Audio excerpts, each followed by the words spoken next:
మన రాష్ట్రంలో ఉన్నటువంటి తెలుగుదేశం పార్టీ నాయకులకి, కార్యకర్తలకి, ప్రజలందరికీ కూడా నా నమస్కారాలండి.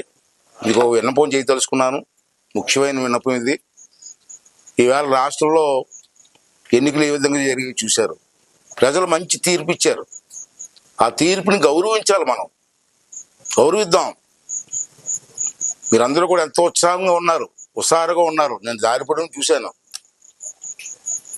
ఇంచేతున్నారంటే ఉన్నారంటే రాష్ట్రంలో తగలబడిపోయింది. ఎన్నో హింసించారు. పోలీసుల దగ్గర నుంచి అందరూ కూడా నానా కేసులు పెట్టి హింసించారు. ఎంతో మందిని చంపేశారు.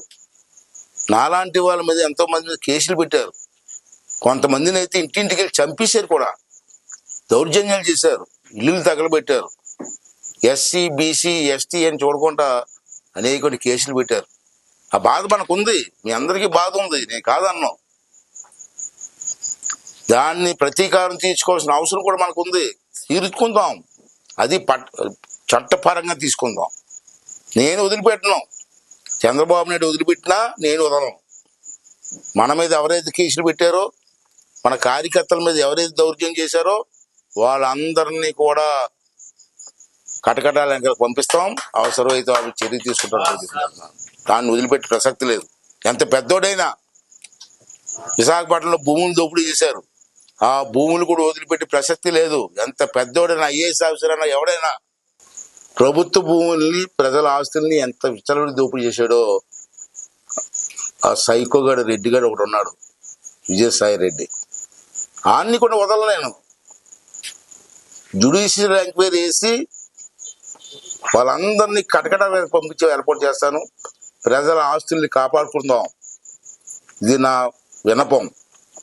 ఇవాళ చూశారు, రాష్ట్రంలో ప్రశాంతమైన వాతావరణంలో ఎన్నికలు జరిగాయి. అది జగన్మోహన్ రెడ్డి తట్టుకోలేడు. ఎందుకు తట్టుకోలేడు? సైకో. ఈ పాటికి ఇంట్లో టీవీలో బదలపలిసి ఉంటారు శుభ్రంగా. Psycho mentality. అయినా మనం రెచ్చిపోకూడదు. వాడు మనల్ని రెచ్చగొట్టడానికి చూస్తున్నాడు. ఈ 3 రోజుల్లో మనల్ని రెచ్చగొట్టి మళ్ళీ మన మీద కేసు పెట్టి కొంతమంది చంపేసి తెలుగుదేశం పార్టీ నాయకులు చంపేశారని చెప్పడం కోసం ప్రయత్నం జరుగుతున్నాయి రాష్ట్రంలో. అందుకే ఎలక్షన్ కమిషన్ వాళ్ళు మాకు మంచి పని చేశారు. 6వ తారీఖు వరకు ఈ ఎన్నికల విషయంలో ఊరేగింపులు కానీ, మందుగుండు సామాను కాల్చడం కానీ, సభలు కానీ, ర్యాలీలు కానీ ఏం చేయకూడదని చెప్పి ఒక ఉత్తర్వులు ఇచ్చారు. అది మన కోసం ఇచ్చారు, మనకు వ్యతిరేకంగా కాదు. రాష్ట్రం కోసం ఇచ్చారు. రేపు రాష్ట్రంలో గొడవలు జరిగి కొంతమంది చచ్చిపోతే ఎంతమంది ప్రాణాలు పోతాయండి? ఇది మన సంతోషం అండి. మనం గెలిచి సంతోషంలో ఉన్నాం. మన కార్యకర్తలు చంపితే మనకు మంచిదండి. వాళ్ళు చంపడానికి ప్రయత్నం చేస్తున్నారు.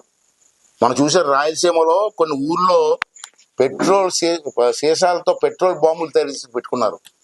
ఎందుకు పెట్టుకున్నారండి? వాళ్ళు ఓడిపోతారని తెలుసు. ఇవాళ మన ఇళ్ల మీద దాడి చేసి వాళ్ళని హింసించడానికి ప్రయత్నం చేస్తున్నారు. అవకాశం మనం ఇవ్వడానికి వీల్లేదు. దయించి మీ అందరినీ కోరుకున్న దండం పెట్టి మరీ కోరుతున్నాను.